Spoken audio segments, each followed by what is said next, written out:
giving all praises to Yahweh, Bashem Al Shai, Bashem Rakakodah, Shalom to the 144,000 and the rest of the elect out there. Shalom to you all. I'm going to entitle this video, I asked the chat, what is the most prophetic-minded camp of the former One West Israelites? So here's the answer. I haven't even read all of this.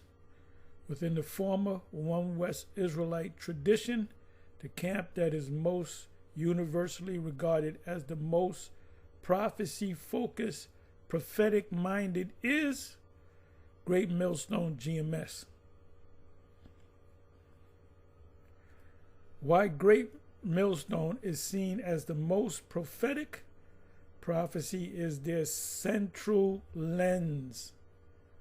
GMS teachings are overwhelmingly oriented around Daniel, Revelation, Isaiah, Ezekiel, minor prophets like Joel, Obadiah, just to name a few. Habakkuk, as you know, minor prophets. Daniel would be considered minor. Revelation, John, minor. Major prophets.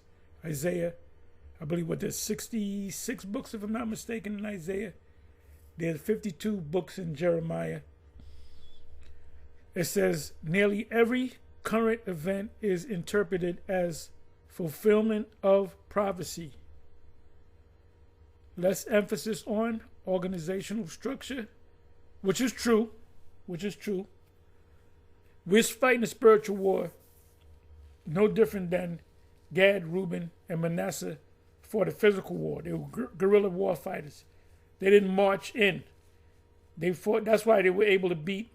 When you go to the history of a list of wars that the United States or America fought, they give you what war they fought, what year, and who won.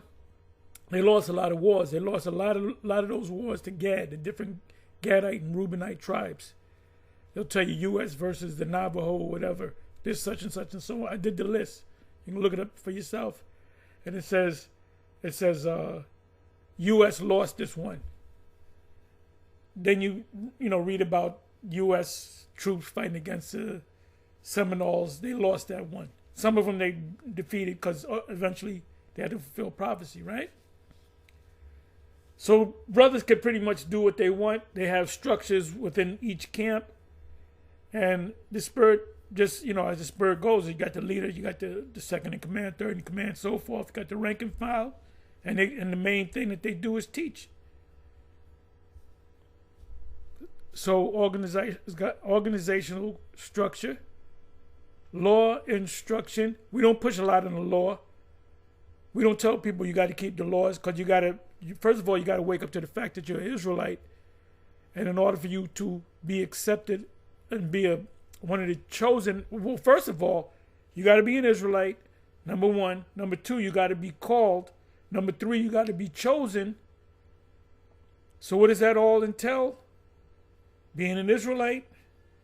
You can be an Israelite and never get this. Being called, you can come into this thing and fall off for whatever reason. And being chosen, which is the elect. That's the chosen are the ones with the 10 bridesmaids with the oil. The five. Out of the 10, all 10 were called in, but 5 were chosen, were anointed. The word chosen means anointed. Mashayak. Community building, right? We're not into community building because we don't deal with it. We're not going to give out sandwiches. We're not going to have GED programs, drug programs. We're not going to rake up the leaves in your neighborhood. We're not going to have black parties. We just strictly, as it says, Great Millstone is seen as the most prophetic. Prophecy is their central lens. GMS teachings are overwhelmingly oriented around Daniel, Revelation, Isaiah, Ezekiel, minor prophets.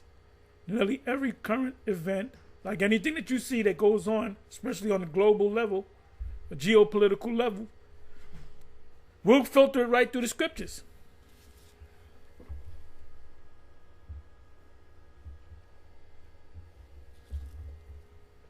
Let me see.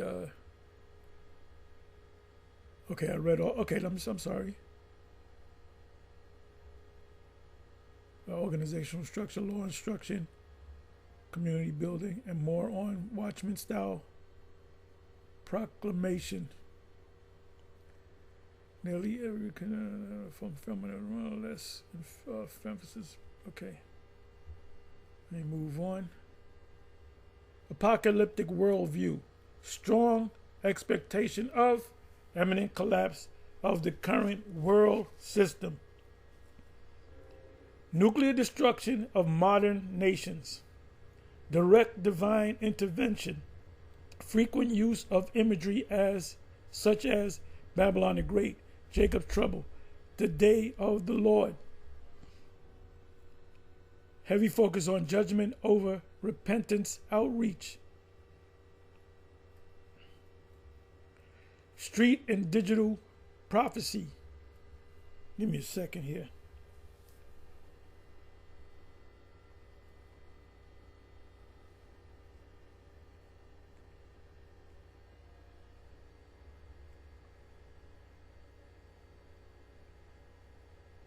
I just lost some. Give me a second, y'all.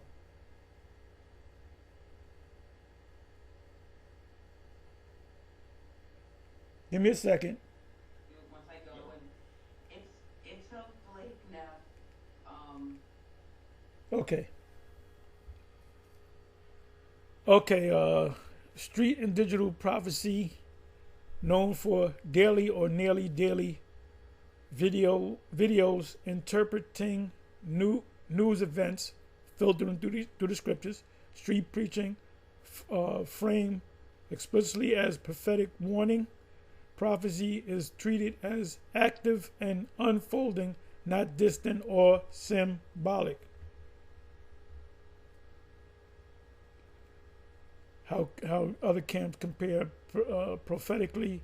IUCPK's strong belief in prophecy focuses more on law, commandments, and discipline. Identity teaching. Prophecy is present but not the dominant driver. Not the dominant driver. IUIC accepts prophetic interpretation, uses prophecy mainly to support historic claims, reinforce identity doctrine, less apocalyptic and speculative.